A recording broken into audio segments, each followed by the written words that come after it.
Halo semuanya, jadi kali ini saya bakal ngejelasin Sakara itu apa sih? Sakara adalah sistem informasi yang kami rancang untuk memperkenalkan kerajinan khas Lombok, Nusa Tenggara Barat. Pada sistem informasi ini, pengguna dapat melakukan transaksi jual beli dan melihat sejarah di balik kerajinan tersebut. Pengguna juga dapat mengikuti workshop yang telah kami sediakan pada fitur peta budaya. Kerajinan yang dimaksud mencakupi 3 kerajinan, yaitu gerabah, mutiara, dan juga kain tenun. Pada data input, proses, dan juga output, yang pertama adalah data produk yang akan disimpan, yaitu foto, nama, harga, kategori, dan juga deskripsi dari produk tersebut. Pada prosesnya akan dilakukan validasi dan penyimpanan data ke dalam database dan dapat mengupdate produk secara real time. Yang akan menghasilkan output berupa display halaman, yaitu yang berisi barang tersebut dengan data-datanya dan dapat menampilkan stok barang secara real time. Pada data kedua, yaitu data pengguna yang akan menyimpan nama, nomor, email, alamat, dan juga password yang akan diproses untuk verifikasi registrasi, untuk manajemen peran, dan juga untuk login member yang menghasilkan output berupa tampilan akun, tampilan personal, dan juga akses kontrol.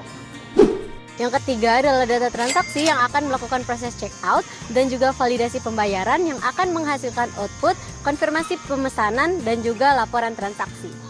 Data keempat yaitu data konten budaya yang akan memproses atau melakukan proses penguploadan video atau foto yang akan ditampilkan pada display halaman cerita budaya. Data kelima adalah data ulasan dan rating yang akan melakukan proses penyimpanan teks, video, atau foto yang akan ditampilkan pada display ulasan. Yang keenam adalah data peta dan event yang akan melakukan proses penginputan koordinat pengrajin ke peta Lombok yang akan ditampilkan pada display halaman peta budaya.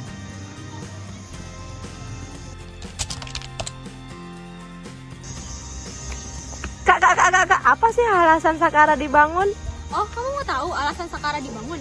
Jadi, Sakara itu kita bangun karena kita menemukan 3 masalah besar. Yang pertama adalah jangkauan pasar yang terbatas untuk pengrajin. Jadi, jangkauan pasarnya pengrajin di Lombok itu hanya terbatas pada wisatawan lokal dan wisatawan mancanegara yang mengetahui lokasi pembuatan kerajinan tersebut. Yang kedua adalah kurangnya pemanfaatan teknologi informasi oleh pengrajin itu sendiri. Mereka masih melakukan proses bisnis secara manual. Dan yang ketiga adalah kurangnya minat generasi muda terhadap kerajinan dan kebudayaan lokal. Nah, kurangnya minat ini dikarenakan oleh kurangnya konten digital tentang kebudayaan dan kerajinan khas Lombok itu sendiri. Kalian mau tahu juga nggak level organisasi dalam Sakara? Jadi di Sakara itu ada 4 level nih teman-teman. Yang pertama ada level operasional, yang kedua ada level pengetahuan, yang ketiga ada level manajemen, dan yang terakhir atau yang keempat ada level strategis. Nah, di level operasional itu terdapat user, yaitu ada guest, member, admin, terus ada juga supplier sama customer service. Terus yang di level pengetahuan itu ada data analisis, ada UI UX designer, ada finance, dan ada IT support yang bisa membantu memperbaiki masalah teknis pada Sakara. Dan terus yang ketiga itu ada level manajemen. Nah, di Sakara ini ada 2 level manajemen utama. Yang pertama ada manajer keuangan dan yang kedua ada manajer pemasaran.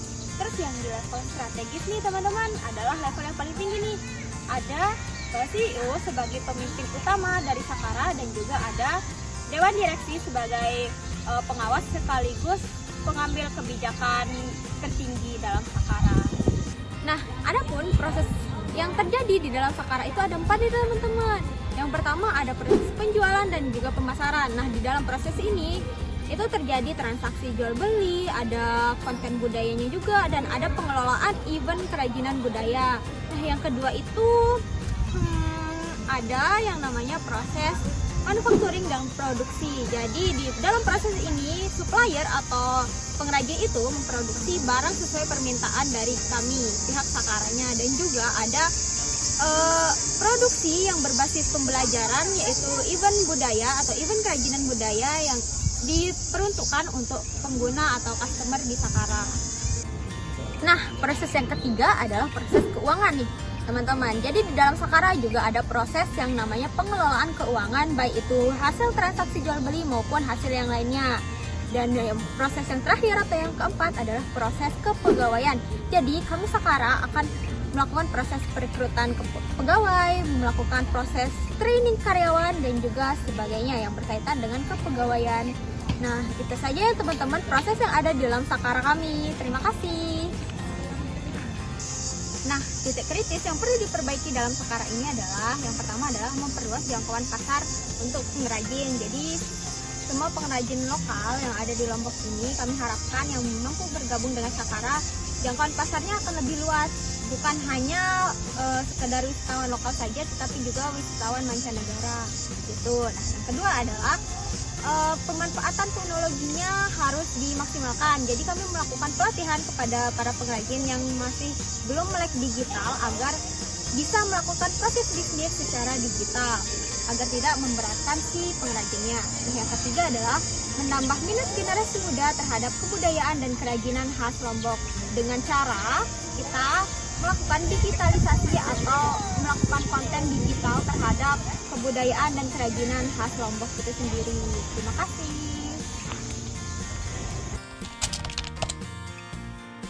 Jadi, sistem informasi Sakara ini termasuk ke dalam kategori e-commerce. Kenapa sih e-commerce? Karena terdapat proses jual beli dan menggunakan metode pembayaran elektronik seperti transfer bank, m-banking, e-wallet, dan sebagainya. Jadi, di sini sistem informasi Sakara memiliki dua keuntungan. Yang pertama, keuntungan tangible, dan yang kedua, keuntungan intangible. Apa sih keuntungan tangible dan intangible itu? Jadi, keuntungan tangible adalah sebuah keuntungan atau manfaat yang dapat dilihat atau dapat dihitung secara kuantitatif dan terlihat langsung secara fisik.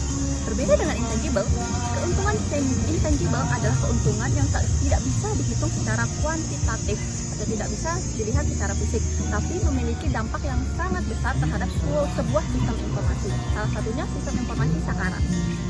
Keuntungan tangible dari sistem informasi Sakara lebih ke pendapatan pengrajin, biaya akuisisi pengguna yang lebih rendah, dan pendapatan tambahan dari workshop. Sedangkan untuk keuntungan intangible-nya itu lebih ke kepuasan pengguna dan citra branding dari sistem informasi Sakara itu tersendiri. Sebelum saya menjelaskan tentang sistem baru yang akan kami buat, di sini saya akan menjelaskan terlebih dahulu tentang sistem lama atau sistem yang telah ada. Di sini untuk sistem lama kami mengambil NTB Mall sebagai contoh. NTB Mall adalah sebuah marketplace yang disediakan oleh pemerintah NTB untuk mendukung UMKM. NTB Mall menjual produk-produk seperti pakaian, kerajinan, dan produk-produk lokal lainnya. Namun kelemahannya banyak UMKM yang belum melek teknologi sehingga mereka berketergantungan pada bantuan pemerintah. Di sini kami juga memiliki perbandingan flow map antara sistem lama dan sistem baru. Pada sistem lama seperti website marketplace biasa, yaitu prosesnya simple, yaitu pembeli hanya memilih barang, kemudian memesan, verifikasi pembayaran, dan admin hanya memverifikasi pembayaran dan menginfokan kepada pengrajin. Lalu pengrajin hanya membuat pesanan lalu mengirim. Kemudian pada sistem baru kami yaitu Sakara, ada fitur tambahan seperti event budaya dan feed ulasan untuk mengetahui kepuasan pembeli terhadap produk yang kami jual. Kali ini saya akan ngebahas seputar requirement discovery, yaitu pengumpulan informasi untuk kebutuhan dari sistem. Yang pertama, ada yang namanya functional requirement, yaitu apa sih yang harus dilakukan oleh sistem pada sistem Sakara ini. Yang pertama, sistem harus bisa memverifikasi username dan password baik itu untuk admin dan member. Yang kedua, sistem harus bisa memverifikasi registrasi dari user dan akan dimasukkan ke database member. Lalu sistem harus bisa memverifikasi username dan password member untuk login sebagai member pada website Sakara. Lalu sistem harus bisa menampilkan produk sesuai dengan kategori. Lalu sistem harus bisa menampilkan produk-produk sesuai dengan pencarian dari user. Lalu sistem harus bisa menampilkan kolom ulasan dari setiap produk. dan sistem harus bisa memberikan member dapat memberi ulasan pada produk-produk. Lalu sistem harus bisa mentotalkan total produk dari pesanan si user. Lalu sistem harus bisa memverifikasi transaksi dari user.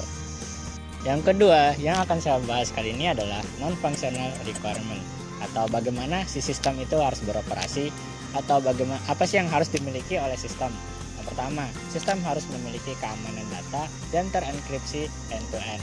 Lalu sistem harus memiliki jaringan yang kuat, yang minim terjadinya disconnect atau error.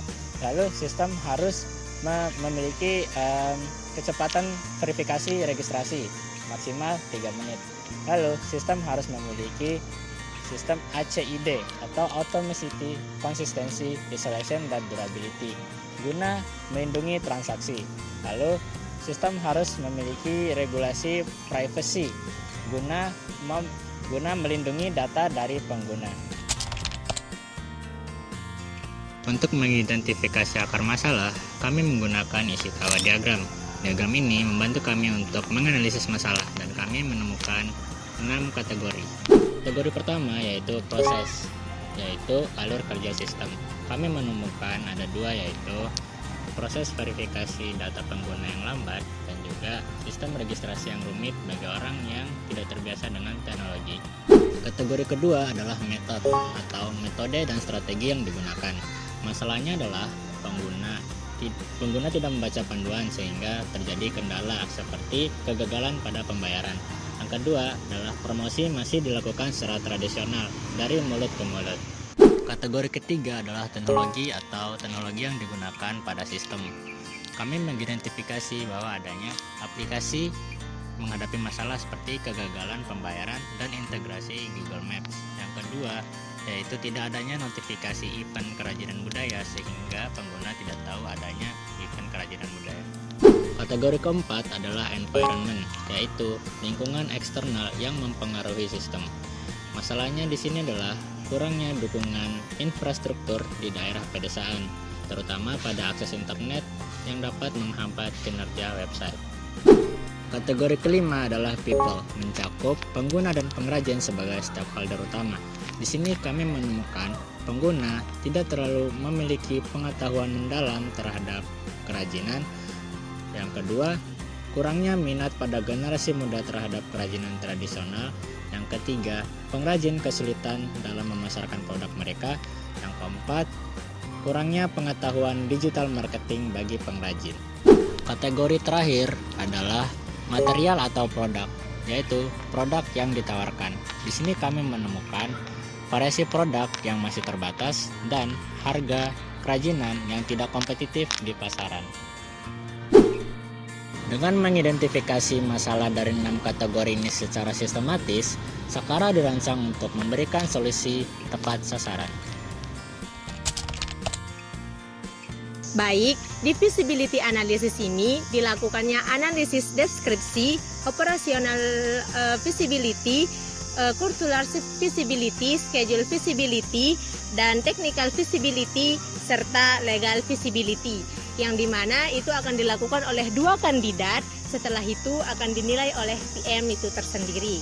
Dalam analisis deskripsi, di mana di sini penjelasan tentang deskripsi sistem informasi. Pada operasional feasibility terdapat bagaimana pengumpulan data dalam sistem informasi. Pada cultural feasibility, bagaimana cara sistem informasi untuk mendorong produk dalam proses penjualan. Pada technical feasibility terdapat fitur-fitur apa saja yang ada di dalam sistem informasi tersebut. Schedule feasibility, yang dimana di sana terdapat schedule yang akan diadakan ataupun event yang akan diadakan oleh suatu sistem informasi. Economic feasibility, yang dimana sistem informasi tersebut membutuhkan biaya yang akan membangun sistem informasi tersebut. Legal feasibility, yang dimana di sini adalah untuk menjamin haki pada sistem informasi.